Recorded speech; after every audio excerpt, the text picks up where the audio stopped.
I-dle's been crushing it with their new comeback release of their second full album. We have been noticing since Tomboy till now what seems to be some sort of feminist messaging, and we want to explore that and go into it more fully. And there's this term called new pop feminism. Let's ask Paroma, Dr. Ghosh, what does this term mean? This term, in the way that at least I use it in my work, refers to the feminist approaches of a lot of pop music and also music that's appearing in other genres today, that's putting women at the center, but also their issues at the center in a very unapologetic way. And I think of it sort of in continuum with what might have begun or has been labeled as beginning with the Spice Girls, for example, and the girl power that was emerging in the 1990s. And this being a sort of several iterations down the line, a much more strong and forceful version of that and where we're at in the world. The climate socially and politically in South Korea and how the Me Too movement has affected the way fans and groups are thinking. Donna, can you delve into that a little bit and share with us why this is happening? Yeah, I mean, the Me Too movement certainly has really roiled South Korea, as well as the politics too, and the elections that have been going on recently. And it's been very high profile. It's infused multiple sectors of society and in the entertainment world. And so there have been celebrities that have been caught up in this. There have been famous authors, even people who are like former democratization activists who were like considered like social justice heroes, have been caught up in the Me Too movement. It's just a continuation of a lot of I don't know, the sort of demographic changes that are happening in South Korea and just how hard it is to lead a life as a young person. And, you know, this whole idea of a lot of people sort of giving up on certain things, like being able to have a good job, especially as a woman, to be able to have children, to be able to find love, to be able to have a house. All these things are kind of wrapped up in terms of this and all the emotions associated with it. There's been a big backlash from certain sectors of the population. And I think that what I am seeing, and I believe is happening with the work that I-dle's been putting out since Tomboy, is that they are tapped into that and they are actively making statements about how they feel about it. And they're doing it in ways that feel very intelligent, clever, artistic to me. And so before we start looking into the songs from Tomboy through Super Lady, Donna, you told me that their work prior to Tomboy already started incorporating some of these ideas. Can you share a little bit about some of the stuff that you know about their music prior to Tomboy? Yeah, I mean, they've always been adventurous and, you know, they've had some very powerful talents in this group. Like with Soyeon was actually part of two shows, I think Produce as well as Unpretty Rap Star. They had one song called Lion, which, you know, I think was definitely sort of an empowerment type of song. But they also had another one that I sometimes show to my students called Oh My God. And it was released in 2020. And it's a really interesting song that blurs a line between sort of spiritual love, as well as more of like a, you know, sexual love, romantic love. I think it's definitely an ode to, you know, love in all its forms. It's also kind of has this spiritual overtone, and the godlike figure is figured as a woman with female pronouns. So it's very interesting that way, very provocative. They were no strangers to having hit songs and being successful in the show competitions and whatnot. But when Tomboy came out, I felt like there was something that changed. That exploded into the scene. And I felt that the whole gender bending concept of the term tomboy, as well as the way they bleeped out the F word in the chorus or the pre-chorus right before the chorus starts, was very smart. They took the girl crush concept and took it to a new level. Yeah, it's like the evolution of the girl crush. I think that's pretty much where they've gone, their brand. And I feel like they represent this new pop feminism in the way that they're doing it. The way they acted in the video had a certain ennui, a certain confidence, and a certain like self-empowerment, but in a more sophisticated way that was taking things to a new level. I think it's a really interesting reinvention of the tomboy figure because normally when I think of a tomboy, it's like somebody in overalls and, like a baseball cap or something like this, but they do not look like that. So I was actually kind of confused when I first saw it. But the more I thought about it, I was like, oh, okay, this is actually a reinvention of what a tomboy can be like. And, in the lyrics, they say, I'm not a man, I'm not a woman, I'm a tomboy. So it's sort of like rejection of these gender binaries and then sort of this embracing of the tomboy figure, which I think is really interesting, very creative. And, in light of feminism, it's also kind of interesting because in feminism, the tomboy figure has been sort of criticized a little bit. When I was growing up, it was a derogatory term to mean that a girl is not conforming to gender norms. You're not being girly enough. It was a way to sort of like identify them in a way that wasn't too harsh, but at the same time, it was not complimentary to say, oh, she's a tomboy. It was sort of a way of dismissing them and sort of explaining them away. Fans loved it so much that the expectation for their next comeback, I thought, was really high. And everybody was waiting with bated breath. And when Nude came out, right away, it was so over the top in the references that were in it. Paroma, what were your thoughts when you first saw that video? I thought the Nude videos was extremely clever because it has a very strong aesthetic which makes references to things that I think a lot of people would very easily understand. So you have Marilyn Monroe, you have Banksy, and you have Moulin Rouge, which are the three obvious sort of segments, I guess, of the video.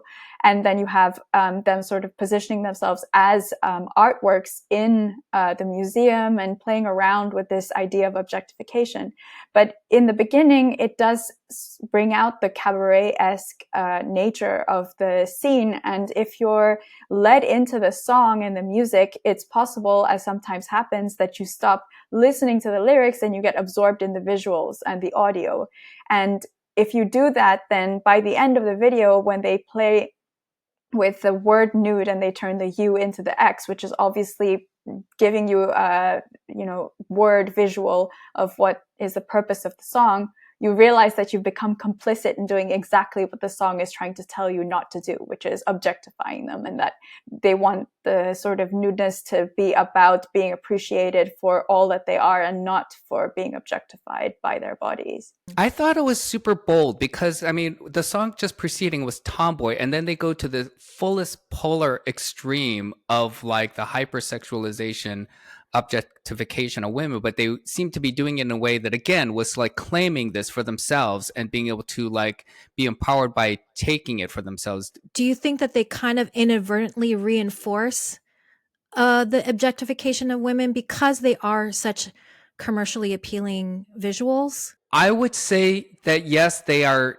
doing that because I feel like they are trying to be successful, and the company wants them to be successful. They want to make money. They want to sell records and get views on videos, and I think that a lot of the things that we're talking about are done subversively, and they're not necessarily they are using that to their advantage in a way. I think I'm actually going to disagree with you because I think that I don't think it's necessarily just, it could also be a commercial, there could be a commercial idea behind it, but I think the point is that it's falling very much in line with, I think, the views that are being expressed or have been being expressed in feminism for quite some time now, which you can claim your sexuality. And that's, I think, also very much part of the new pop feminism everywhere, which is that you are a sexual being, you're beautiful, you can be objectified as, or remarked upon for being beautiful while still having a feminist perspective, and that being your own, singing your own tune.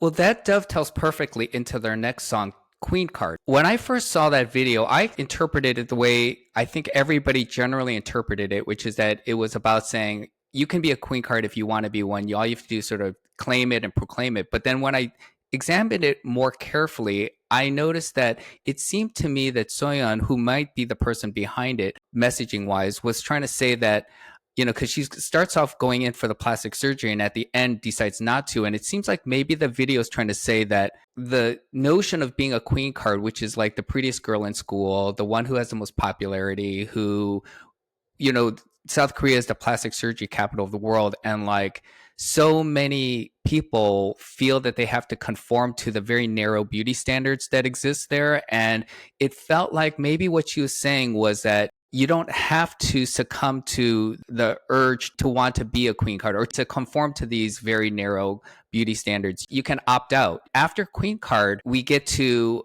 I Want That. I mean, this one is a very, very intense video where they're depicting an abusive relationship happening. And the video sort of documents like how they kind of get their revenge on this figure. But then meanwhile, the chorus also has elements of this kind of consumer feminism where they're saying like, I want this, I want that, I have the power to buy myself, an amazing car, that kind of thing. So there's that messaging happening. And then, but the overall narrative is like, how do they get revenge, on this abusive figure? So, I think that's certainly there. And it seems like the continuation of this, was just dropped, I think today or yesterday in the revenge video. Which we on our thumbnail put the word revenge in our thumbnail for this video. And then today we see that their newest video has the title Revenge. And we're now at the point where we are at their newest album. And when Wife came out, the lyrics are so intriguing and the meaning behind it and what they're trying to say and what they're trying to communicate. Yeah, James, you've been totally obsessed with this song. But at the same time, I just want to point out that it's also been a song that's been incredibly controversial. It was banned on KPS. It's been a focus of a lot of hate from certain fans and netizens. To clarify my obsession is not limited to just me being like a fanboy who just loves this song and thinks that choreography is amazing and just thinks the wigs and the whole visual aesthetic of it is like so fun. The controversy behind it for me is where this whole notion of this new pop feminist progression in their music started to really take hold in my brain. Once I started processing that video, I started looking back through the past year and a half and going, wait a minute, it seems like this didn't just come out of the blue. It felt like this has been something that's been building. And then for it to come out in this way with not the kind of fanfare that some of the other songs did, and without the production budget and without the huge amount of like sets and costumes, this was so minimalistic, so pared down. It almost felt like, okay, we're going to come out with our most complex messaging, but we're going to couch it in the most minimalistic and simplistic video in 2 minutes. Their sharpest critique is in this song, I think, and it was a pre-release. And, I think because it's kind of a rejection of the sort of domestic role of being a wife and of the duties that are part of that, I guess, in sort of South Korean society. And I think that's what was considered so threatening in South Korea, because, there is, a very widely, very documented issue with, declining birth rates and, people not marrying and all of this. And so I think this is a very touchy issue in South Korea right now. It has one of the lowest birth rates in the world. It's only 0.7%. I thought that the message of this video right away was like a complete and total rejection of the societal pressure for marriage. I also think what's particularly interesting about their video for Wife, especially in the line of the videos that they've produced, each one having a very distinct aesthetic, and you can see that, with the before and after, and Super Lady comes after, right? Is that they don't lip sync, and it's a very simple concept, as you said, but it's a very powerful one. And so you're actually immediately drawn into listening to the lyrics, because the visual, even though the dance is very, it's really like a well choreographed piece, and you are very drawn to it, you're still listening to what they're saying because they're not lip syncing. So it plays with that thing, and it kind of does the opposite in a way of what Nude did. So it like pulls you in totally the opposite way. But they do mouth the words. I make you feel like lie, but I don't wanna. And when they do it, it's towards the end. Right. So that's the symbolic moment. Yeah, it's interesting because the lyrics can be read from different perspectives, like from the point of view of the prospective wife, or what also intrigued me was the possibility that the lyrics can be read from the perspective of like the other woman, the person that this male figure may be cheating on their wife with this other woman. Like so there just seems to be so many different angles that you could. Mm-hmm. It feels like there's like a fluidity of like where the perspectives that they're happening at different times or simultaneously, or you could just kind of flip the script randomly at different points in the song. Yeah, and I think there's also kind of kind of a satire of gendered racial stereotypes of Asian women in this too, with the identical, costuming and the wigs and the way that they use English language, in sort of this. Some people have called it nonsensical, but I think it's very intentional. The use of the term wife is also particularly significant because it's actually not limited to wife, because a wife can be a mother, can also be a sister or a daughter. And so it's actually reflecting all of the different roles that women have been structured into in a patriarchal society, whether Korea or in general, I would say. And that's reflected by the fact that they're focusing on this word wife, whereas it's actually supposed to represent all the roles that women are being pigeonholed into. I think it's also curious that I don't think it's been stated concretely why the song was banned. I think it was vague. Oh no, they did say. What was the reasoning? It was because the lyrics were deemed too sexual. Sexual, right? But they didn't say which lyric. I mean, no, the lyrics in the song are not clearly sexual. Yeah, it's very much couched in innuendo for sure. It wouldn't be the first of their songs or any K-pop song to have innuendo. Right. There's plenty of other songs that have innuendo and they weren't banned. So why are they getting banned? If innuendo is not anything new to not only them but to K-pop in general. I mean, for heaven's sake, it's completely normal. And so then that's why I said it's not clear as to why the song's banned, because they can say, oh, suggestive lyrics. But Super Lady came out so quickly after this. I think it's this interesting commentary on what happens to women when they become powerful in society and how a lot of times they eventually become like villainized in various ways. We have like the Cruella figure and the Marie Antoinette figure. And I think there's like Cleopatra and there's another one in there.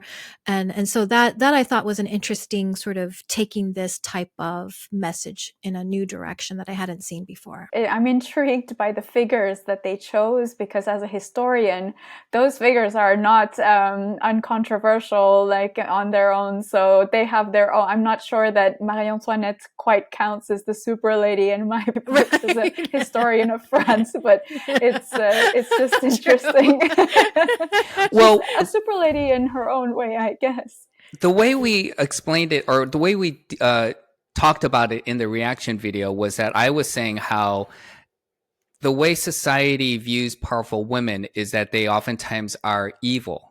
There's something wrong with them. They're the bad guy, and they can't be thought of as a positive figure until we saw these re-envisionings of like the Cruella movie, or more Wicked. Wicked really kind of set the tone for that, with this flipping of the script of the evil, powerful woman, but taking the story from their point of view and showing them as a protagonist and sympathizing with them, with their life and their journey, and then changing the attitude that we have about a woman with power, that they can be somebody who we can root for, that we can sympathize with and care about. I just think that yet again, they are so in tune with this modern feminism, which you call new pop feminism, that I think that it seems to be that their branding has just completely centered around this entirely, and this is what they're all about now. So, well, in conclusion, we are all totally impressed with what Soyeon and I-dle have been doing with their body of work,